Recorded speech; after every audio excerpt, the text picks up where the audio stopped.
Kisah perceraian Baim Wong dan Paula Verhoeven memang telah pada sampai titik bahwa hakim memutuskan perceraian rumah tangga Baim dan Paula.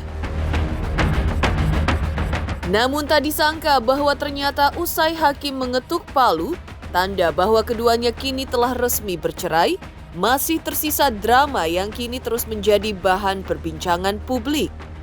Salah satunya adalah ketika adanya dugaan draft putusan hakim, di mana salah satu kalimatnya menyebutkan bahwa Paula terpapar penyakit HIV sebelum menikah.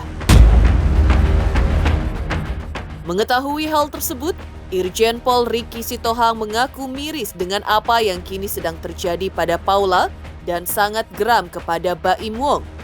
Lalu apa yang menyebabkan Irjen Pol Ricky Sitohang sangat geram dengan Baim Wong? Apa juga yang membuat Irjen Pol Ricky Sitohang begitu bersimpati kepada Paula? Lalu seperti apa Farhad Abbas juga menanggapi kasus yang kini terjadi pada Paula dan Baim Wong? Seperti apa juga sosok Astrid yang mengaku memiliki pengalaman tidak menyenangkan terhadap Baim Wong? Bagaimana Astrid melihat apa yang kini sedang terjadi pada Paula? Dan seperti apa juga pandangan hukum dari pengacara Firdaus Oiwobo dengan apa yang kini sedang terjadi pada Baim Wong dan Paula yang telah resmi bercerai? Pemirsa, bersama Intens Investigasi, kami hadirkan kabar terkini, terpercaya dan teraktual. Tetapi sebelumnya jangan lupa untuk like, subscribe, dan juga share channel YouTube ini.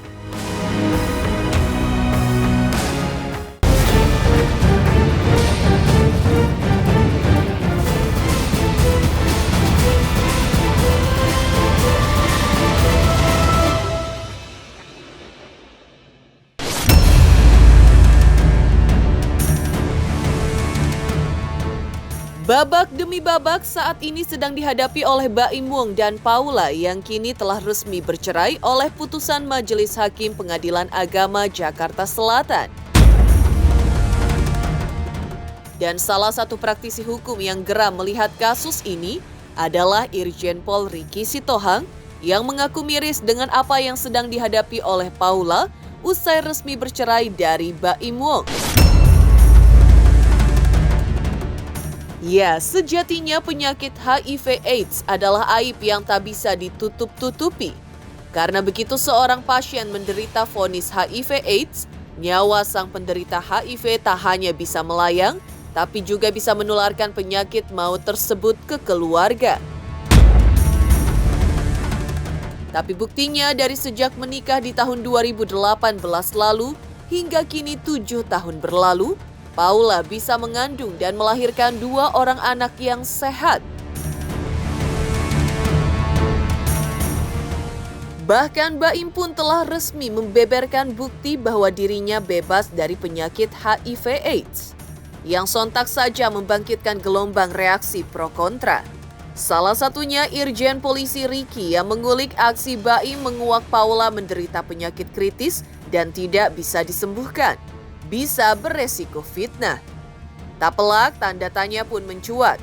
Yang jelas, sikap Baim yang menguliti habis tentang dugaan perselingkuhan Paula dengan temannya sendiri pun ditantang oleh Irjen Pol Ricky, harus ada pembuktian yang nyata. Lalu seperti apa kegeraman yang dirasakan oleh Irjen Pol Ricky Sitohang atas apa yang kini sedang terjadi pada Paula? Apalagi saya monitor bahwa hasil pengecekan itu dia negatif, nggak ada HIV-nya, berarti kan fitnah. Menurut hemat saya, demi harkat martabatnya itu ya sudah, ambil aja langkah-langkah hukum, kan itu. Supaya ini tegaknya hukum, jangan kamu hancurkan saya dengan cara-caramu nggak baik, nggak manusiawi. Lah kalau memang Baim tahu dia HIV, kan sudah berkali-kali saya katakan, kenapa kamu mau kawin nikah dengan orang yang kena penyakit HIV, kan bukan ketularan. Yang kedua, yang ketiga, nyatanya kan dia punya anak, nyatanya anaknya sehat walafiat. Yang ketiga, yang keempat, apakah pantas selama melaksanakan hidup rumah tangga itu menghumbar kejelekan-kejelekan dalam rumah tangga itu kepada publik? Dan faktanya Paula ya sehat-sehat saja. Apalagi saya monitor bahwa hasil pengecekan itu dia negatif, nggak ada HIV-nya. Berarti kan fitnah. Ya, menurut hemat saya demi harkat martabatnya itu ya sudah, ambil aja langkah-langkah hukum. Saya tidak pernah membela seseorang.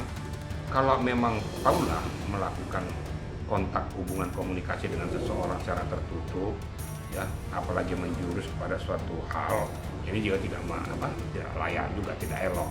Saya kan laki-laki. Kalau memang sudah ditegur, diingatkan ya kamu rubah. Tapi sejauh mana kata-kata selingkuh yang si Baim katakan ini kan itu harus ada pembuktian. Andainya betul pun tidak pantas dan tidak layak dipublikasikan. Karena hanya untuk kepentingan Baim, untuk ya kepentingan hukumnya, bukan untuk menyebarluaskan, untuk menjatuhkan harkat martabat daripada seorang wanita. Gak manusiawi banget. Saya juga laki-laki loh ya. Gak pantas lah gitu. Kita harus gentle agreement. Jadi kalau mau pengen saya pisah sama seorang wanita, sudah bisa aja.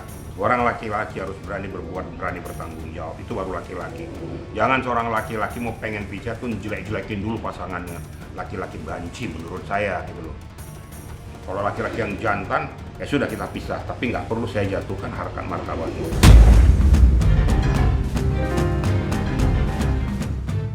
Rasa geram lainnya juga datang dari praktisi hukum Farhad Abbas. Dirinya menilai bahwa tidak ada sikap dan niatan dari Baim Wong untuk mencegah dan membantah kalau Paula diduga dan dikabarkan terkena HIV, seperti dugaan bocornya draft putusan majelis hakim usai Paula dan Baim Wong resmi bercerai. Lalu seperti apa kegeraman Farhad Abbas melihat kondisi seperti ini? Kalau saya melihat suaminya ini, si BW ini sengaja dia merasa puas dan membuat seolah dia terzolimin dan ini pantas dilakukan oleh istrinya gitu. Padahal harusnya dia pikirkan lagi waktu itu, mungkin dia beri maaf lah gitu. Kalau tidak, tunggu sampai anaknya dewasa lah, tetap menjaga. Tapi kayaknya dia marah banget dan baik secara ekonomi, aset gunung ini pun dijauhkan daripada istrinya gitu. Atau kalau mereka punya perjanjian gunung ini sebelumnya sehingga istrinya bisa seperti sampah yang terbuang tanpa ada jasa dan andil dalam rumah tangga tersebut. Nah di sini Paula bisa melaporkan seandainya Baim BW ini melakukan suatu hal sikapnya tidak mencegah penyebaran berita, dia bisa dikena pidana dengan pasal menyampaikan informasi bohong atau memfitnah atau yang rahasia yang terkait dengan data pribadi. Nah karena Paula sudah punya pengacara ya silakan. Dugaan moral saya sebagai pengacara pembela kaum lemah buat Paula, kami anggap Paula saat ini berada dalam wanita kaum lemah. Dari berita seolah-olah dia durhaka ya dianggap salah. Ya mungkin apakah pengadilan agama atau saksinya memberatkan dia sehingga itu dianggap suatu perbuatan yang tercela. Bisa-bisa saja kan ada upaya banding.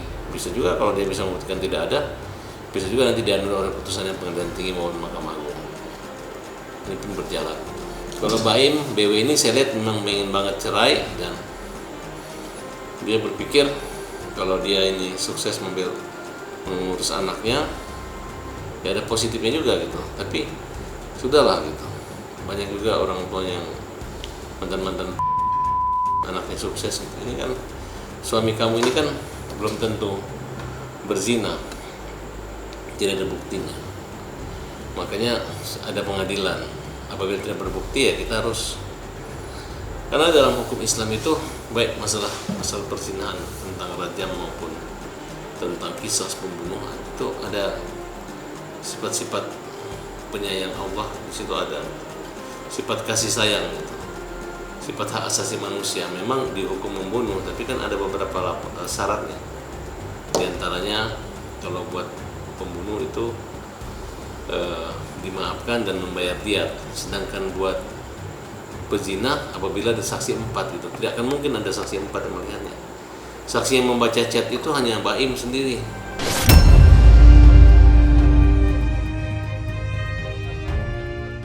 Farhad Abbas pun menasehati Paula agar tegar dalam menghadapi kehidupan seperti ini. Farhad Abbas pun mengingatkan Paula agar tidak kembali kepada Baim Wong. Farhad Abbas pun berharap agar kelak Paula dapat menemukan pengganti Baim Wong dan bisa berbahagia usai mengalami drama perceraian yang menggegerkan publik. Ya, saya melihat ini adalah perceraian umum biasa saja, cuman terlalu dibesar-besarkan dengan publikasi gitu. Sehingga artinya seorang public figure, sudah tahu dia public figure, jangankan berita tentang perceraian, tentang apa aja pasti heboh, ini malah membuat satu tanda tanya besar, membuat bocoran, bahkan membocorkan. Nah, jadi kan persoalan ini kan sudah selesai. Istri dianggap nusyus. Artinya istri yang durhaka lah, yang tidak melaksanakan kewajiban sesuai perintah Allah, perintah yang ada dalam agama Islam, bagaimana syarat seorang istri, mungkin tidak menjalankan kewajibannya dan lain sebagainya. Tapi tidak ada perselingkuhan di situ. Hanya mungkin, tapi kita sudah melihat kan bahwa kenapa ya, karena pihak oknum atau suaminya ini membuat suatu cara sehingga ada yang curhat sehingga menjadi berita umum. Ya kenapa harus muncul di media gitu ya. Dan kalau tidak ada peran Baim tidak mungkin ini akan tersebar gitu. Tapi sudahlah, saya menasihati dengan Paula, tidak usahlah kamu kembali lagi karena Baim sudah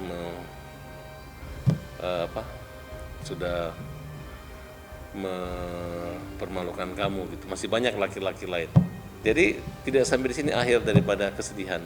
Dan sini adalah awal dari kebahagiaan dari Paula. Mungkin dia bisa mendapat laki-laki yang lebih kaya, laki-laki yang lebih hebat, yang membuat dia tidak merasa terpinggirkan sehingga tidak perlu curhat sama orang lain, tapi curhat sama suami dengan rumah tangga yang dalam keadaan normal. Nah, itu cara pandang saya melihat sini.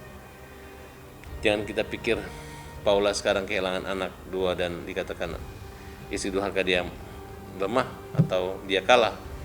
Tapi ini adalah satu kekuatan baru buat Paula untuk membangun rumah tangga baru, tidak dengan masa lalu tapi dengan masa depan dan laki-laki yang lebih tampan daripada suaminya terdahulu.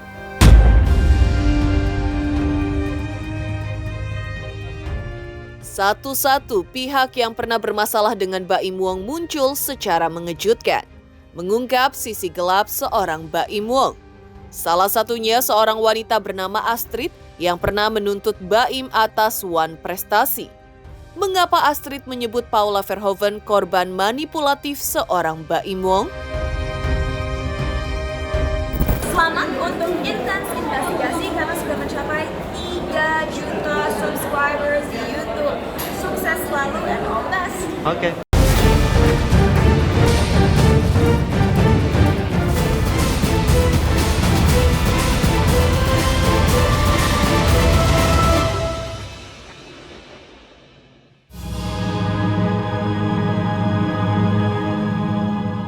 Heboh banjir pujian netizen yang menimpa Baim Wong pasca mengumbar sederet aib Paula Verhoeven kini mendadak berkelok ke babak yang mengejutkan. Bagaimana tidak, wanita bernama Astrid pun juga tak kalah buka suara, menguak sisi gelap seorang Baim Wong yang tak pernah terungkap di publik. Ia sempat tersangkut masalah dengan Baim Wong hingga menggugat mantan suami Paula tersebut dengan gugatan wan prestasi. Astrid mengulik sisi gelap Baim yang konon manipulatif.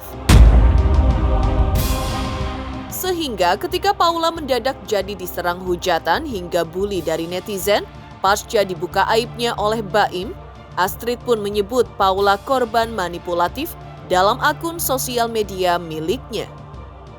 Saya berani bicara di akun saya.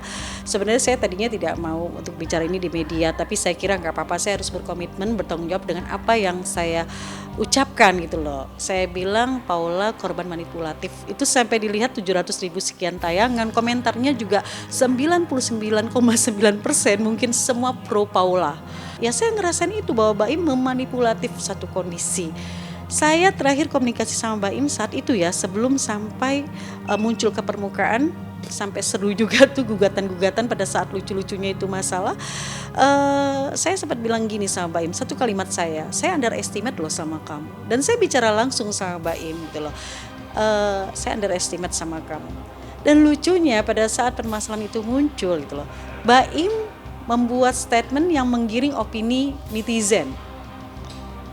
Jujur saat itu saya terhina sekali.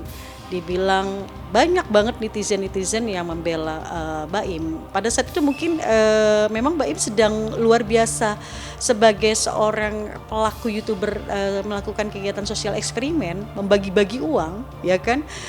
Dermawan, yang netizen itu pasti melihatnya Baim orang baik. Ini ibu ini muncul mau sensasi, mau pansos. Padahal saya muncul bukan pansos, ngapain juga saya pansos gitu. Saya orang di belakang layar kok di dunia entertain. Apa yang saya ungkap ini memang saya merasakan saya pernah dimanipulatif sama Baim. Sebagai seorang perempuan secara pribadi, saya sangat empati dan jujur saya sedih. Kalau boleh jujur ingin menangis, saya menangis. Saya ngebayangin kalau itu terjadi sama saya gitu loh. Kok tega ya? Suami atau sekarang sudah posisinya mantan suami sampai segitunya gitu loh. Ya, membuka aib. Ibaratnya Paula itu dikulitin banget. Kok bisa ya? Padahal kan yang namanya perceraian ya udah cerai aja gitu loh. Uniknya, tak hanya mengulik sisi gelap seorang Baim Wong, Astrid pun menguak sisi pribadi Paula yang justru lugu alias polos. Karena bahkan ketika ditalak oleh Baim dan direkam, Paula sama sekali tak menduga jika percakapan rumah tangga tersebut bakal direkam Baim secara diam-diam.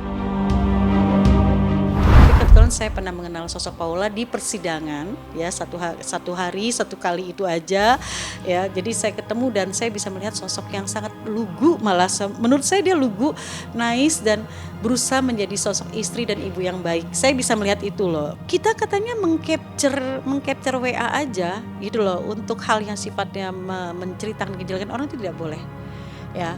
Menyebarkan rekaman tidak boleh. Artinya ini kan sudah dikondisikan, disetting, ada rekaman. Paula di situ posisi yang tidak tahu loh. Ini yang bocorin siapa? Ini pihak Baim dong. Karena kan di situ terlihat yang dizolimin Paula. Artinya Paula kan bisa saya cerai. Ada ya cerai kan sudah diniatkan di handphone direkam gitu loh. Terus ada kalimat Baim ini yang benar-benar harusnya kita cerdas ya. Makanya saya kalau tidak mau berkomentar, kalau saya tidak mau dengerin ulang-ulang itu. Ada kalimat Baim yang saya ulang-ulang, dia ngomongin, ya ini buat bukti. Paula dengan lugunya, bukti apa gitu. Ini buat bukti. Artinya dia sudah kondisikan produser, sutradara sekaligus lo aktor gitu loh. Ya saya nggak kenal dekat sama Paula. Saya ketemu pada saat itu Paula malah lagi mensupport Baim sebagai suami waktu saya gugat gitu loh. Tapi saya bicara dari hati ke hati gitu. Saya pengen banget ketemu Paula.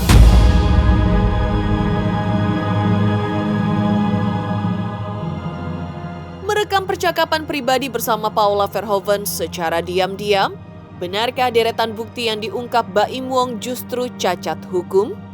Sebaliknya, mungkinkah Baim beresiko terancam hukuman 10 tahun penjara gara-gara bukti yang diungkapnya sendiri?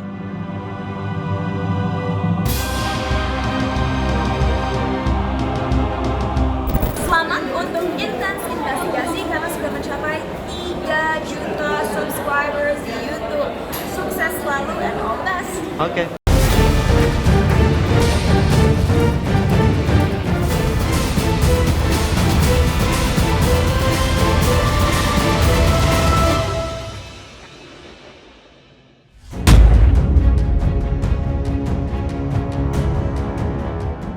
Mengejutkan, bukti-bukti yang sukses dikuak dan membuat Baim Wong mendulang banjir simpati netizen, kini konon bisa menjadi bumerang yang bisa mengutas blunder panas bagi Baim sendiri. Bagaimana tidak, rekaman suara talak Baim kepada Paula yang bocor hingga mengundang heboh di ranah sosial media, diambil secara diam-diam dan tersebar tanpa seizin Paula Verhoeven. Yang sontak saja membuat praktisi hukum seperti Firdaus Oiwobo tak hanya mengulik tentang motif di balik bocornya rekaman tersebut, tapi juga mengingatkan tentang resiko mengejutkan. Bahwa Baim bisa beresiko dituntut oleh Paula dengan pasal tentang fitnah hingga Undang-Undang ITE atau Informasi dan Transaksi Elektronik. Benarkah Baim Wong bahkan bisa terancam hukuman serius gara-gara ini? Baim Wong ini mengupload dan mengunggah yang melakukan intersepsi rekaman ya, hasil percakapan itu tanpa izin dari Paula. Maksudnya apa gitu loh? Apa Baim Wong ini mau mencari pembenaran biar disematkan pada dirinya bahwa dia itu laki-laki yang teraniaya, laki-laki yang dijolimi oleh wanita. Kayaknya lebay banget gitu, kayaknya nggak laki-laki banget, nggak gentleman banget seorang Baim Wong, ya kan? Harus membuka dan membongkar aib keluarganya yang akan berkaitan juga dengan nasib daripada mental dan moral anak-anaknya nanti ke depan. Istri durhaka itu ada 5 kalau nggak salah ya, di dalam kompilasi hukum Islam. Yang kelimanya selingkuh. Itu kategori istri durhaka. Namun kategori-kategori tidak boleh dituangkan di dalam putusan pengadilan, ya kan? Demi kemanusiaan. Jadi putusannya itu harus lebih humanis gitu loh.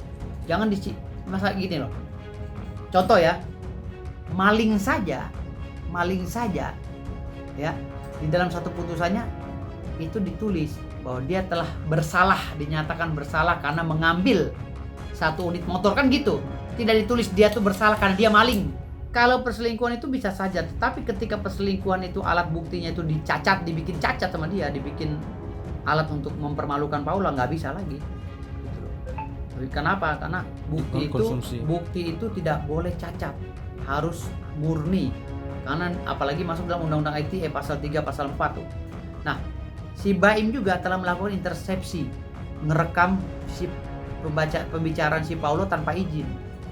Nah, itu juga kena pasal tuh, ancaman hukumnya 10 tahun tuh. Kalau nggak salah pasal 32 kalau nggak salah. Pasal 32 intersepsi itu. Gitu.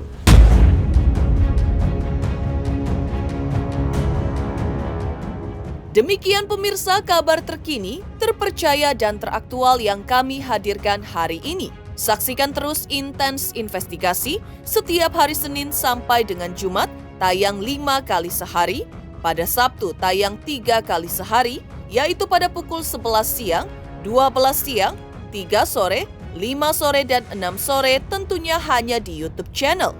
Dan pastikan jangan lupa untuk like, subscribe, share, dan juga komen channel Intens Investigasi.